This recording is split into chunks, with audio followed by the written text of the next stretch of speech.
former KGB archivist, contacted me last month with documents he claimed were too dangerous to keep. Inside a weathered manila folder marked with Cyrillic text, I found something that still keeps me awake at night. It was 1947, deep in the Siberian wilderness, when Soviet researchers began what they called Project Awakening.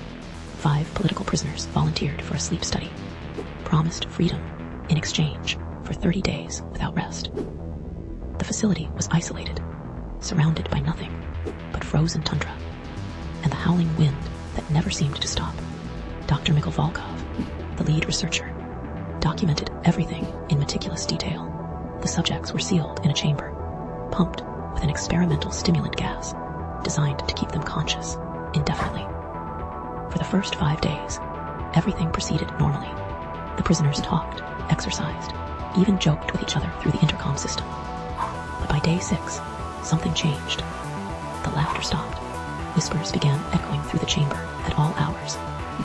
When researchers peered through the observation window, they saw the subjects huddled in corners, having conversations with people who weren't there. Day 10 brought screaming, not the panicked cries of frightened men, but something else entirely, something that made the guards refuse to enter the monitoring room.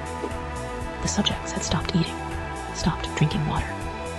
They just stood motionless, staring at the cameras with eyes that never blinked.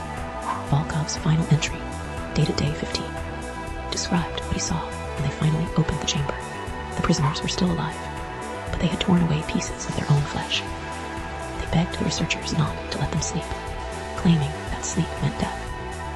When sedatives were administered, their vital signs flatlined within minutes. The project was immediately classified and buried in Soviet archives. Volkov disappeared 3 weeks later, and the facility was abandoned. Local villagers still report strange lights emanating from the ruins on winter nights. What haunts me most is the archivist's final words before he vanished. He claimed similar facilities exist today, hidden in remote locations around the world. Governments conducting the same experiments, pushing the boundaries of human consciousness. The documents included coordinates to 17 locations across 6 continents. I've verified 3 of them. Each one shows recent construction activity and unusual power consumption patterns. Sometimes I wonder if our modern sleep disorders, our chronic insomnia, might be connected to something larger. Something that began in that frozen chamber 70 years ago.